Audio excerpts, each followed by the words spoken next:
Hello everyone, and thank you for joining me today. I want to first start off by asking you all, what's the first thing that comes to mind when you think of the word homesteading?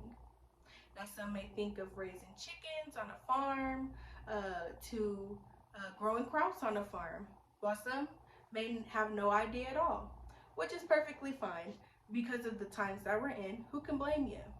Well, today I want you guys to reimagine and reconsider your perspective on homesteading. I recently had the urge to discover some homesteading skills or homesteading options. Um, but, growing up in an urban city like Denver, I thought that the that kind of option or that kind of skill set would be unobtainable to me due to money, resources, and I don't live on a farm and I didn't grow up living on a farm. So I just completely thought these were unattainable to me. But boy, was I wrong. So today we'll be going through some simple homesteading skills and options that you can explore and hopefully encourage you guys to go out and find some more. Now, I know some of you guys may be wondering, what is homesteading? Well, according to the dictionary, homesteading is an act or instance of establishing a home or dwelling. This term became more popular in 1862, according to the National Archive, during the Civil War era. This act is known as the Homesteading Act, and what this act pretty much did was give access to U.S. citizens. It gave them access to 160 acres of land with the premise that they would live, build, and improve upon the land for 5 years. And after the 5 years, they were entitled to the land free and clear, with the exceptions of small registration fees, right? Now, since the government isn't as lenient about giving out free land as they were back then, what would be like a more modern term or sense of the word homesteading? According to Home Biogas, a company on a mission to um,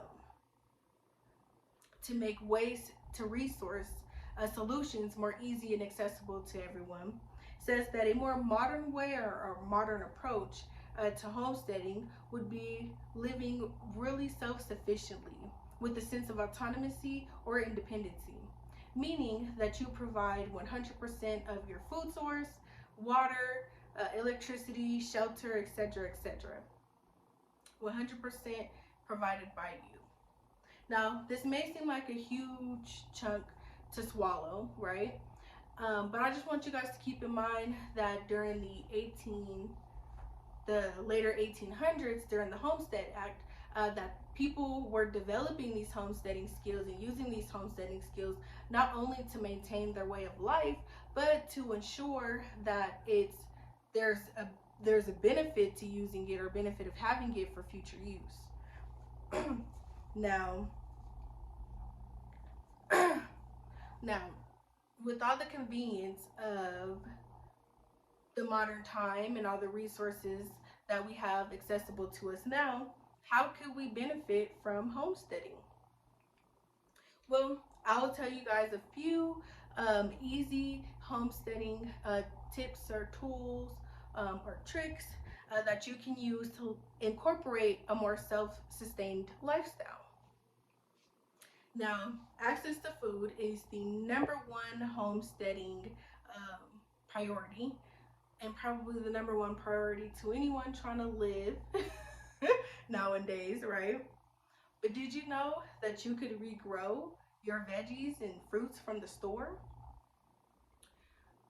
So before you throw out that old sprouted tomato or that last piece of garlic, before you throw it, regrow it. This is a basic homesteading skill that not only decreases food waste, but it increases food security, while also decreasing your grocery bill, help you save a little money, and who doesn't love that? Now, having food is good, but with the abundance of food, what do you do with it? Where do you put it? How do you storage it? Um, Another homesteading skill, especially with an abundance of food, is preserving it. Now, there are a lot of ways that you can preserve your food and store it for longevity. Smoking, dehydrating, and drying your food are options. But another option, and homesteading skill that people like to use is pickling or canning. Uh, the method of canning to preserve food actually became popular in the early 1800s when Napoleon offered a reward to anyone in France that could come up with a new way to preserve food longer for soldiers in the war. Now, this is according to the National Agriculture Library.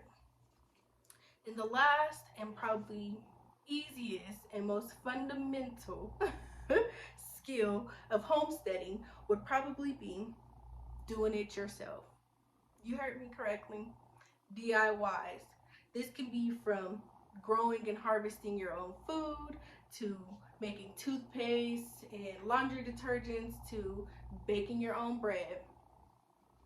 There are a lot of things that we do and have that we simply can do ourselves. And we may discover that most options may even cost more or less time or money than we spend on things now. We may even discover that when we produce these things for ourselves, we may even come up with healthier alternative options than what we actually buy at the store. Now, these are just a few homesteading skills and tips and tricks that you can use to incorporate in your everyday life starting today. And trust me, there's plenty more to explore. I just wanted to let you guys, I wanted to mention that incorporating homesteading skills into your everyday life doesn't have to be a sacrifice. It actually can be a helpful tool and even an asset if incorporated correctly, insufficiently, or strategically. Now, I want to challenge you guys with this. How can you incorporate homesteading into your everyday lives to benefit? I'd like to thank you guys all for your time today. Have a blessed one. Goodbye.